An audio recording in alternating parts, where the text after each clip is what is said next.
नमस्कार दोस्तों, मैं हूं सूरज। एक बार फिर से स्वागत है आपके ही अपने YouTube चैनल हिंदी विद सूरज में। तो दोस्तों, मैं फिर से हाजिर हूं नए 20 प्रश्नों के साथ, जो कि व्याकरण और साहित्य के साथ बने हुए हैं, और उम्मीद करता हूं ये प्रश्न आपको बहुत अच्छे लगेंगे।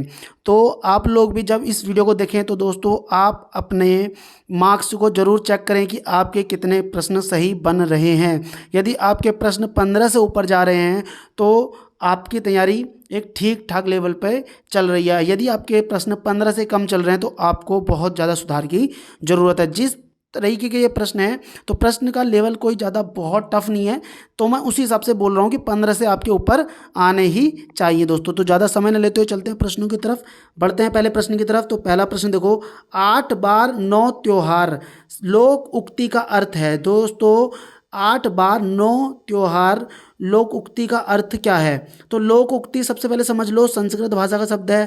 ठीक है, किस भाषा का? संस्कृत भाषा का। और मुहावरे, जो मुहावरा होता है वो अरबी भाषा का शब्द होता है। लोक उक्ति और मुहावरे में अंतर समझ लो। लोक उक्ति वाक्य पूरा होता है, अपने में एक पूरा वाक्य होता है। मुहावरा जबकि वाक्य का एक अंश होता है। तो प्रश्न की तरफ बनते हैं। 8 बार 9 त्योहार लोक उक्ति का अर्थ है कठिनाई का अनुभव करना, मौज मस्ती का अनुभव करना, निरंतर कार्य करना, मेल से ना रहना। तो दोस्तों, उसका सही उत्तर क्या होने वाला है? मौज मस्ती का अनुभव करना। अगला प्रश्न आ रहा है, प्रश्न संख्या दूसरी है कि निम्नलिखित में से विशेषण बताइए। विशेषण क्या होते हैं दोस्तों? संज्ञा सर्वनाम की विशेषता बताने वाले शब्द को ही विशेषण कहते हैं। जैसे बोल दूं, राम राम मोटा लड़का है, या राम सुंदर है। मोटा लिख देता हूँ, मोटा लड़का है। तो राम की विशेषता क्या हो गई? मोटा है। मोटा है तो मोटा क्या हो गया? विशेषण हो गया। वही बोल रहा है कि निम्नलिखित शब्दों में विशेषण हैं: लालच, मौनी, मर्यादा, रोग। तो दोस्तों, उसका सही उत्तर क्या होने वाला है? प्रश्न एक अच्छा प्रश्न है ये दोस्तों, लेकिन मैं तुम्हें बता दूं इसका सही उत्तर क्या है? मौनी। क्यों है मौनी? याद रखना, वेदों में मूक शब्द के लिए यूज हुआ है, नाम प्रयोग हुआ है मौनी। तो मूक क्या होती है कि मूक क्या होता है? एक विशेषण होती है, विशेषता होती है कि कोई इंसान क्या है? मूक है, बिल्कुल बिल्कुल चुप है। तो मूक क्या होता है? विशेषण होता है, विशेषण। और मूक को ही क्या लिखा जाता है? मौनी लिखा जाता है। इसीलिए ये क्या हो जाएगा? आपका विशेषण हो जाएगा। प्रश्न संख्या तीसरे की तरफ बढ़ते हैं। तीसरा प्रश्न बोल रहा है, निम्नलिखित में से कौन सा शब्द देशज है? तो अग्नि, लोटा, प्रार्थना, क्षेत्र। तो दोस्तों, ये तो तद्भव शब्द है। प्रार्थना तत्सम शब्द है, अग्नि तत्सम शब्द है, लोटा कैसा शब्द है? दोस्तों, देशज शब्द है। आगे बढ़ते हैं अगले प्रश्न की तरफ। पूर्वी हिंदी की बोलियां हैं। याद रखना, देखो मैं क्या बोलता हूं? आधी, पूरी, ABCD, ABC। आधी, पूरी, ABC। इसका मतलब क्या? देखो, अर्धमागधी। क्या दोस्तों? अर्धमागधी अपभ्रंश से क्या निकली है? पूर्वी हिंदी निकली है दोस्तों। कौन सी हिंदी निकली है? पूर्वी हिंदी निकली है। तो इसका उत्तर बताएंगे मुझे। अवधी, बघेली, छत्तीसगढ़ी, जयपुर मारवाड़ी, मेवाती, भोजपुरी, मगही, मैथिली, ये सभी कौन सी पूर्वी हिंदी की बोलियां? जयपुरी, मारवाड़ी, मेवाड़ी। तो उसका सही उत्तर क्या होने वाला है दोस्तों? इसका सही उत्तर होने वाला है ABC। देखा मैंने क्या बोला? आधी, पूरी, ABC। ठीक है, ABC। अब इधर देखो, जयपुरी, मारवाड़ी, ये समझने के लिए जब हम पढ़ते हैं सौर सैनी अपभ्रंश। कौन सा दोस्तों? सौर सैनी अपभ्रंश को पढ़ते हैं, सौर सैनी अपभ्रंश को। तो यहाँ पे आती है एक पश्चिमी हिंदी और एक आती है राजस्थानी। ठीक है, गुजराती भी आती है यहाँ। अब इधर देखो, राजस्थानी में याद रखना, राजस्थान का टीवी ऐसा लिखना, टीवी, राजस्थान का टीवी। टी से देखो ऊपर मेवाती, और नीचे लिखेंगे मालवी। ठीक है, और राजस्थान में जो जयपुर है वो हमेशा पूरब की तरफ रहता है, जयपुर। ठीक है, जयपुर। और इधर देखते हैं मारवाड़ी। तो प्रश्न हमेशा ये बनेगा कि राजस्थान के उत्तरी राजस्थान में देखो टीवी, उत्तरी राजस्थान में मेवाती, दक्षिणी राजस्थान में मालवी, पूर्वी राजस्थान में जयपुरी, पश्चिमी में मारवाड़ी। ठीक है दोस्तों, आगे बढ़ते हैं। तो इस पूर्वी हिंदी जो प्रश्न आया था कि पूर्वी हिंदी की बोलियां हैं अवधी, बघेली, छत्तीसगढ़ी। आगे बढ़ते हैं अगले प्रश्न की तरफ। निम्नलिखित में से विसर्ग संधि का उदाहरण बता दीजिए। सत प्लस जन सतजन, यदि प्लस अभी यद्यपि, और मनः प्लस ताप मनस्ताप, इनमें से कोई नहीं। तो दोस्तों उसका सही उत्तर क्या होने वाला है? ये तो प्रश्न देखते ही बनने वाला आ गया, क्योंकि ये विसर्ग दिख गया में, तो विसर्ग संधि में विसर्ग का प्रयोग होता है। अगला प्रश्न आ रहा है, छठा प्रश्न देखते हैं। उत्क्षिप्त व्यंजन, देखो मैंने कि तुम्हें पिछली वीडियो में बताया भी था, कभी भी द्विगुण व्यंजन करके प्रश्न नहीं पूछेगा, क्योंकि हम सबको पता लग जाएगा दो वर्ण के बारे में बात चल रही है। बोला है उत्क्षिप्त व्यंजन बताइए। श्र, त्र, ण, य और प, फ, श। तुम्हें पता भी है संयुक्त व्यंजन, उसमें संघर्षी व्यंजन, स्पर्श व्यंजन और द्विगुण व्यंजन, या फिर उत्क्षिप्त व्यंजन। ठीक है, उत्क्षिप्त व्यंजन। तो सही उत्तर क्या हो जाएगा इसका? ऑप्शन 20 का राइट आंसर है। अब अगला प्रश्न देखो क्या बोल रहा है, सातवां प्रश्न। मैं खाना खाकर सो गया, इस वाक्य में खाना खाकर खाकर किस प्रकार की क्रिया है? नाम बोधक क्रिया, पूर्वकालिक क्रिया, सहायक क्रिया, संयुक्त क्रिया। ठीक है, याद रखना जिस वाक्य में दो क्रियाएं हों, जिस वाक्य देखो खाना खाकर सो गया, सोना भी क्रिया हो गई ना, खाकर जो पहली क्रिया होती है, पहली क्रिया, उसे पूर्वकालिक क्रिया कहते हैं। ठीक है दोस्तों। अब नाम धातु क्रिया कौन सी होती है? याद रखना नाम धातु क्रिया। नाम धातु क्रिया क्या बोलते हैं? जब संज्ञा, क्या बोल रहा हूँ देखो ढंग से सुनना, संज्ञा सर्वनाम विशेषण। ठीक है दोस्तों, क्या बोला मैंने? संज्ञा सर्वनाम और विशेषण के धातु में लगकर, संज्ञा सर्वनाम विशेषण की धातु में जुड़कर, या संज्ञा सर्वनाम विशेषण के अंत में जुड़कर जो क्रिया बनती है उसे ही हम कहते हैं नाम धातु क्रिया। जैसे मैं एग्जांपल देता हूँ, देखो हाथ जातिवाचक संज्ञा है, हाथ से मैंने बना दिया हथियाना। वैसे मैं बना दूं लात, लात से बना दूं लतियाना। समझ में आ रही बात? ये कैसी थी? जातिवाचक संज्ञा थी ना। उसी तरीके से मैं बोलूं बात, बात से बतियाना। ठीक है, अब इधर देखो, अब अगला प्रश्न देखो क्या बोल रहा है, संयुक्त क्रिया के लिए बोल रहा है ना। तो संयुक्त क्रिया को देखो आपने कैसे समझना है। देखो संयुक्त क्रिया में क्या होता है, जैसे रीना खाना बना दिया, रीना ने खाना, मैं बोल दूं रीना ने खाना बना बना दिया। दो क्रिया आ गई देखो यहाँ पे, तो बना दिया, रीना ने खाना बना दिया। या मैं बोल दूं हेमा ने खाना खा लिया, मैं बोल दूं हेमा ने खाना खा और लिया। तो यहाँ पे क्या हो जाएगा दोस्तों? संयुक्त क्रिया, जब दो क्रियाएं एक साथ आ जाती हैं। पूर्वकालिक क्रिया, जब दो क्रिया में पहली क्रिया जो होती है उसी को हम पूर्वकालिक क्रिया कहते हैं, है ना दोस्तों। आगे बढ़ते हैं। नाम धातु मैंने आपको बता दिया, पूर्वकालिक मैंने बता दिया, संयुक्त मैंने बता दिया, सहायक क्रिया। अब मैं तुम्हें बोलता हूँ राम विद्यालय विद्यालय जाता है, तो है क्या है ये? सहायक क्रिया। जाता हो गई मुख्य क्रिया। इस तरीके से इसका भी हो जाएगा। अगला प्रश्न आ रहा है, आठवां प्रश्न। अनायास शब्द में प्रयुक्त उपसर्ग है, मैं थोड़ा इसको बड़ा बना देता हूँ। क्या प्रश्न बन रहा है? अनायास शब्द में प्रयुक्त उपसर्ग है। उपसर्ग क्या होता है? देखो मूल शब्द है, मूल शब्द के आगे यदि लगेगा तो ये उपसर्ग हो जाएगा, उपसर्ग हो जाएगा। उप मतलब समीप, सर्ग मतलब सृष्टि, समीप आकर सृष्टि कर देना। ठीक है, अब इधर देखो ये पीछे क्या आ जाएगा? प्रत्यय लगते हैं। पीछे क्या लगते हैं दोस्तों? प्रत्यय लगते हैं। प्रत्यय कितने प्रकार के होते हैं? दो प्रकार के होते हैं। एक होता है तद्धित प्रत्यय, एक होता है कृत प्रत्यय। याद रखना तद्धित प्रत्यय क्या होता है? संज्ञा सर्वनाम विशेषण, संज्ञा सर्वनाम विशेषण में जो जुड़ते हैं उन्हें बोलते हैं तद्धित प्रत्यय। धातु और क्रिया के पीछे जो जुड़ते हैं उसको बोलते हैं कृत प्रत्यय। याद रखना। लेकिन प्रश्न बन रहा है अनायास शब्द में प्रयुक्त उपसर्ग है अ, अना, अन, अन। ठीक है, अना, ये इसमें देखो ये हलंत लगा हुआ है, पूरा अन नहीं है ये। तो दोस्तों इसका सही उत्तर क्या होने वाला है? इसका सही उत्तर होने वाला है अन। ठीक है दोस्तों, आगे बढ़ते हैं। मैं जानती हूँ कि राम सुंदर लड़का है, क्या बोल रहा है? राम सुंदर लड़का। यह किस प्रकार का वाक्य है? सर्वनाम उपवाक्य। देखो यहाँ पे देखो सर्वनाम उपवाक्य, संज्ञा और उपवाक्य। देखो इन दोनों में ही तुम्हें पता लगना चाहिए दोस्तों। सर्वनाम उपवाक्य हो सकता है, संज्ञा उपवाक्य हो सकता है, या विशेषण उपवाक्य हो सकता है, या क्रिया विशेषण उपवाक्य हो सकता है। तो दोस्तों मैं जानती हूँ कि राम बहुत सुंदर लड़का है, तो देख के पता चल रहा है संज्ञा विशेषण है। ठीक है, अब देखो विशेषण उपवाक्य क्या होते हैं। विशेषण उपवाक्य में जो ये पीछे वाला वाक्य है ना, ये विशेषता बता रहा होता है, विशेषण का प्रयोग कर रहा होता है। जैसे कि एक एग्जाम्पल देखो, मैंने लिख देता हूँ, वह बिल्ली का बच्चा, वह बिल्ली का बच्चा चाहती है जिसके पंजे सफ़ेद हों। पंजे कैसे हों? सफ़ेद हो। तो ये विशेषण उपवाक्य हो गया ना, विशेषण बता रहा ना, कौन सी बिल्ली चाहती है जिसके पंजे क्या हों? सफ़ेद हों। उसकी देखो इस वाले वाक्य की विशेषता क्या थी? जिसके पंजे क्या हों? सफ़ेद हों। तो वो विशेषण उपवाक्य कहलाता है ना दोस्तों। आगे बढ़ते हैं। ये संज्ञा सर्वनाम जब चलेंगे तभी जाके ये चीज़ें हमारी क्लियर होंगी।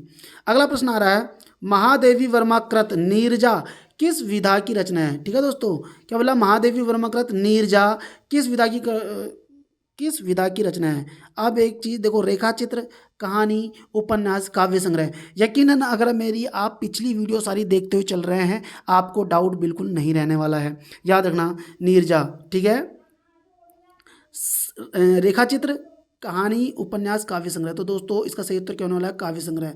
देखो, निहार, रश्मि, नीरजा 32, निहार 1930, 32, रश्मि, नीरजा 34 और सांध्य गीत। देखो भैया मैं साफ साफ लिख देता हूँ, निहार, रश्मि, नीरजा, सांध्य गीत, ये चारों काव्य संग्रह से मिलकर बना था यामा। क्या बना था? यामा। ये कब की थी यामा? 1940 की थी दोस्तों। 1940 के लिए से ज्ञानपीठ कब मिला? ज्ञानपीठ 1982 में। क्या मिला है? 1982 में क्या मिल गया इनको? ज्ञानपीठ मिला है। आगे बढ़ जाते हैं। 11 प्रश्न आ रहा है, मिश्र वाक्य बताइए। क्या बोल रहा है? मिश्र वाक्य। मैं तुम्हें एक चीज़, छोटी सी चीज़ एक पहले बता देता हूँ वाक्य के, ये सवाल शुरू होने से पहले, ताकि आपका डाउट हो जाए क्लियर। अब देखो इधर मैं एक छोटी सी बता रहा हूँ, देखो मिश्र वाक्य के लिए। ठीक है, किस बात के लिए बता रहा हूँ मैं? मिश्र वाक्य के लिए बता रहा हूँ। जो से ऐसे से ले लेना, जैसे कि, यदि, क्या जाए? ताकि,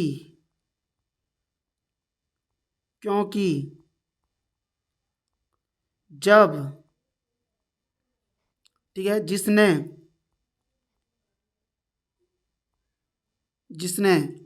ठीक है, आदि शब्द आ जाएं, वो कैसे होते हैं? मिश्र वाक्य होते हैं। अब एक चीज़ समझो, सवाल में क्या पूछा? देखो मिश्र वाक्य पूछा है। अब यहाँ देखो, खरीदी जो, मिल गया मैं वाक्य में जो, और यहाँ देखो जो, तो कैसा वाला वाक्य होना चाहिए? मिश्र होगा। देखो ये जो भी है ये। अब इधर देखो, मिश्र वाक्य में जो, जैसे कि, यदि, ताकि, क्योंकि, जब, जिसने आदि शब्द बीच में आ जाएं, दो वाक्यों के बीच में ये जोड़ बन के आए, तो समझ लेना मिश्र वाक्य होता है। तो देखो इधर, अब सवाल क्या था? मिश्र वाक्य बताइए। मैंने एक घड़ी खरीदी जो बैटरी से चलती है, जो आ गया तो समझ लेना मिश्र वाक्य। मैंने बता दिया आपको। अब देखो यहीं पे संयुक्त वाक्य के लिए क्या करना है आपको? संयुक्त वाक्य आपने कैसे निकालने हैं? यथा, एवं, पर, तथा, और, क्या आ जाए? और आ जाए, और आ जाए, परंतु आ जाए, किंतु आ जाए, अथवा आ जाए, इसलिए आ जाए। ये शब्द क्या होते हैं? संयुक्त वाक्य के रूप में जाने जाएंगे। अगर मतलब वाक्य के बीच में तुम्हें ये मिल गया ना, जो मैंने अभी बोले, क्या क्या बोला था? जैसे मैंने यथा, एवं, पर, तथा, और, किंतु होता है, परंतु, या, अथवा, इसलिए, ये शब्द आ जाते हैं बीच में, तो समझ लेना वहाँ संयुक्त वाक्य होगा। और साथ में ही अगर मान लो वहाँ पे आ जाए जो, जैसे कि, यदि, ताकि, क्योंकि, जब, जिसने, ये शब्द आ जाए तो सीधे मिश्र वाक्य होगा। आंखें बंद करके लगाना, 99.9% ये आंसर सही चले जाएगा। अगला प्रश्न आ रहा है, देखो ये क्या बोल रहा है? सरकारी अधिकारियों के मध्य ध्यान आकर्षण व स्पष्टीकरण हेतु सरकारी काम से व्यक्तिगत शैली में लिखे जाने वाले पत्र को क्या कहते हैं? अर्धशासकीय पत्र, सामान्य पत्र, अनुस्मरण पत्र और शासकीय पत्र। तो दोस्तों एक चीज समझ के चलना, अर्धशासकीय पत्र क्या होते हैं मैं तुम्हें बता दूं। देखो कैसी शैली में लिखे जा रहे हैं? व्यक्तिगत शैली में। मान लो एक पद, आप ना, मान लो कि आप भी एक सरकारी कर्मचारी हो और आपका दोस्त भी दूसरे विभाग में कर्मचारी है। अब मान लो तुम्हारे इसके विभाग में कुछ घटना घट गई अंदर ही अंदर, मान लो गुपचुप, और वो बाहर बात नहीं चल पा रही है। अब ये वाला है, इसी का दोस्त है ये, तो ये इसके पास खत भेज देगा एक, हाँ भाई क्या चल रहा है बता तो सही तेरे विभाग में, ये क्या हो गया।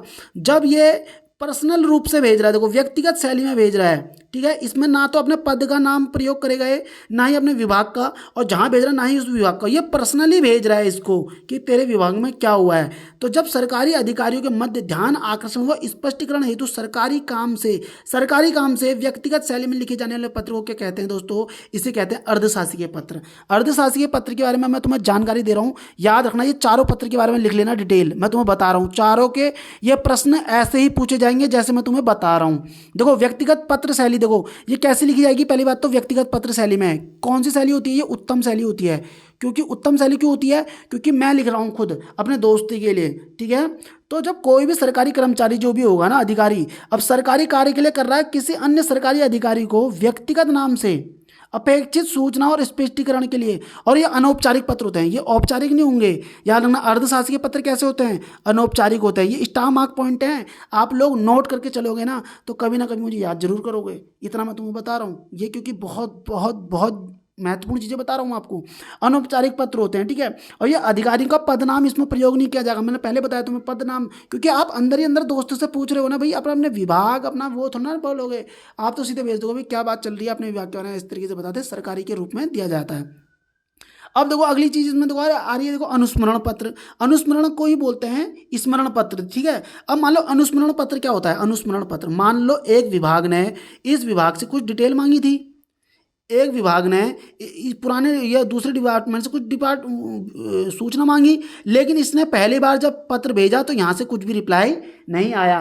अब ये दोबारा भेजेगा, हाँ भैया तुम जब व्हाट्सअप करते हो किसी को मैसेज करते हो जब रिप्लाई नहीं आता, हाँ भाई कहाँ बिजी हो, रिप्लाई क्यों नहीं किया, तो ये आप क्या करेगा, जो ये दूसरा पत्र भेजेगा ना, दूसरा पत्र, इसमें डिटेल ना इसका नंबर भेजेगा, इसका नंबर, हाँ भाई इस पत्र का तुमने जवाब नहीं दिया था, इस नंबर का क्या बात है। तो ये याद दिलाने के लिए, स्मरण कराने के लिए जो दोबारा पत्र भेजा जाता है उसी को अनुस्मरण पत्र कहते हैं। और अनुस्मरण पत्र में जो नंबर आएगा, पदनाम आएगा, वो पहले वाले पद का ही आएगा दोस्तों, याद रहेगा ये। अब देखो शासकीय पत्र कौन कौन से होते हैं दोस्तों, शासकीय पत्र में देखो ऐसा, देखो कार्यालय के जो पदाधिकारी होते हैं, किसी कार्यालय का पदाधिकारी जब किसी अन्य कार्यालय को भेजे जाते हैं तो ये सरकार किसी अन्य कार्यालय में भेजे जाते हैं जो पत्र, उसी को ही शासकीय पत्र कहते हैं। अब याद रखना इन्हें सरकारी पत्र भी कहते हैं। शासकीय पत्र जो एक विभाग से दूसरे विभाग में जाते हैं किसी कार्य से संबंध में, उन्हीं को हम शासकीय पत्र कहते हैं, और इनको हम क्या कहते हैं, सरकारी पत्र कहते हैं, सरकारी पत्र भी कहते हैं। अब सामान्य पत्र कौन से होते हैं, सामान्य पत्र में जैसे कोई व्यक्ति किसी विभाग से नहीं जुड़ा हुआ है लेकिन वो उससे कुछ जानने के लिए जब पत्र भेजता है, और उसकी भाषा, सामान्य पत्र की भाषा कैसी होगी, स्पष्ट होगी, स्वच्छ होगी, छोटी होगी बिल्कुल, है ना, और हम कह सकते हैं शिष्टाचार शब्द का प्रयोग करेगा, तो वो कौन से पत्र होते हैं, सामान्य पत्र या सामान्य पत्र ही होते हैं। अगला प्रश्न देखो 13वां प्रश्न क्या बोला है, निम्नलिखित में शुद्ध वाक्य बताइए। उसने पुरस्कार का तिरस्कार कर दिया, उसने पुरस्कार का अवमान कर दिया, उसने पुरस्कार का अनादर कर दिया। अगला, उसने पुरस्कार का अपमान कर दिया। तो दोस्तों इसमें सही क्या होने वाला है तुम्हारे हिसाब से, उसने पुरस्कार का अपमान कर दिया, नहीं, उसने पुरस्कार का अनादर कर दिया, नहीं, उसने पुरस्कार का अवमान कर दिया, नहीं, शुद्ध वाक्य, उसने पुरस्कार का तिरस्कार कर दिया, लेने से मना कर दिया, तिरस्कार कर दिया उसने उस पुरस्कार, तो उसका सही आंसर क्या हो जाएगा, ऑप्शन ए हो जाएगा। अगला प्रश्न आ रहा है देखो 14वां प्रश्न, बहुत बहुत अच्छा प्रश्न आ रहा है देखो 14 नंबर पे प्रश्न क्या रहा है, उसने पुरस्कार का अपमान कर दिया, ये तो हमारा उसका ऑप्शन था। क्रीड़ा शब्द का तद्भव रूप है, क्रीडन, क्रीड, क्रीड़ा, खेलना। तो दोस्तों क्रीड़ा शब्द का देखो सबसे पहले तो यहाँ पे समझ लो, क्रीड़ा तत्सम देखो कैसा लिखा जाता है, याद रखना ये हमेशा तत्सम रूप में पूछा जा सकता है, अंक की बिंदी नहीं लगी है, सिर्फ क्रीड़ा तत्सम। तो अब देखो इसका क्रीडन है, क्रीड है, क्रीड़ा है या खेलना है, तो इसका तद्भव रूप जो होता है इसका होता है क्रीड़ा। अब देखो क्रीड़ा जो होता है ना ये तद्भव रूप है, और इसी को ये भी कहते हैं खेलना। अब तुमने बोला यार ये और ये एक ही चीज़ है, क्रीड़ा और ये खेलना एक ही चीज़ है, इसी को ये भी कहते हैं, तो इसका आंसर ये क्यों गया, ये क्यों नहीं गया।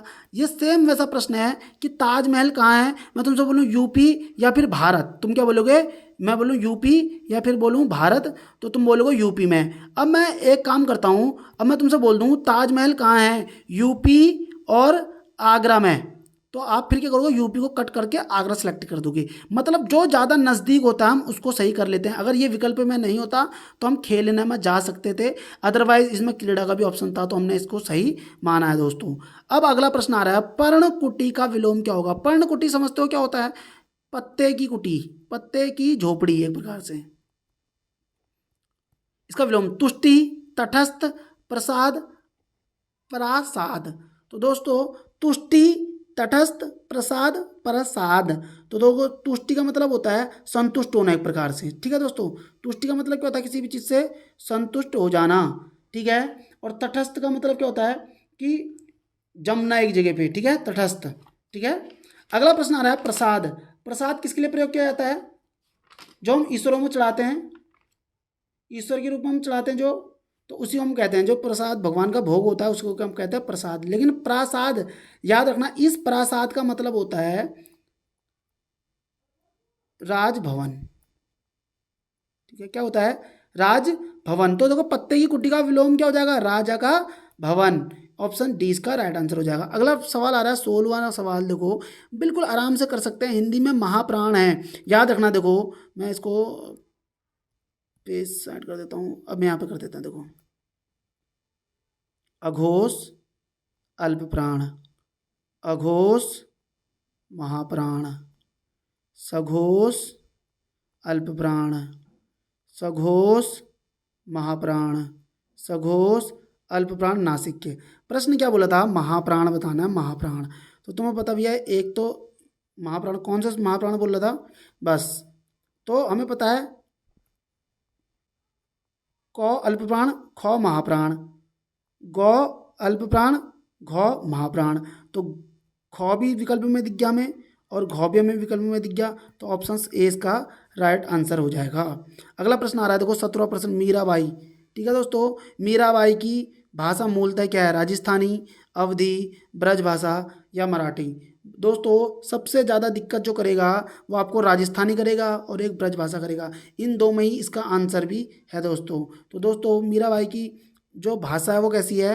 राजस्थानी है दोस्तों, क्योंकि मीराबाई की देखो शादी वादी सब कहाँ हुई थी? राजस्थान में हुई थी ना, तो इसलिए वो राजस्थान।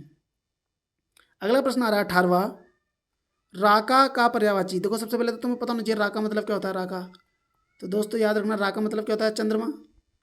जिसको पता होगा तो फ्री का नंबर था ये। अब देखो राका के अगर मैं तुम्हें और पर्यायवाची बता दूं तो राका होता है शशि, होता है राकेश, है ना, निशाकार, विधु, मयंक, सब राका के हैं। और सूर्य की बात करते हैं तो दिनकर, दिवाकर, भानु, सबको पता ही है आपको, है ना, मार्तंड, प्रभाकर, मित्र, ये सब किसके होते हैं दोस्तों? सूर्य के होते हैं। रजनी सबको पता रात है, तमी, है ना, निशा, विभावरी। इसमें सबसे अच्छा शब्द मुझे लगा रात का। देखो मैं रात में तुम्हें एक चीज़ बताता हूँ, देखो क्षणदा, क्षणदा ये बहुत अच्छा लगा, क्षणदा, ठीक है। याद रखना महादेवी वर्मा का रचना भी है क्षणदा, ठीक है, निबंध 1956 का। एक और शब्द मुझे इसमें लगा सरवरी, सरवरी ये भी बहुत अच्छा लगा, रात का और क्षणदा, ये दोनों रात के हैं। देखो सरवरी और क्षणदा बहुत अच्छे लगे मुझे, दोनों पर्यायवाची रात के। अगले प्रश्न की तरफ बढ़ते हैं, 19वां प्रश्न, बहुत बहुत बहुत अच्छा प्रश्न आ रहा है, वर्णनातीत, वर्णनातीत, ठीक है।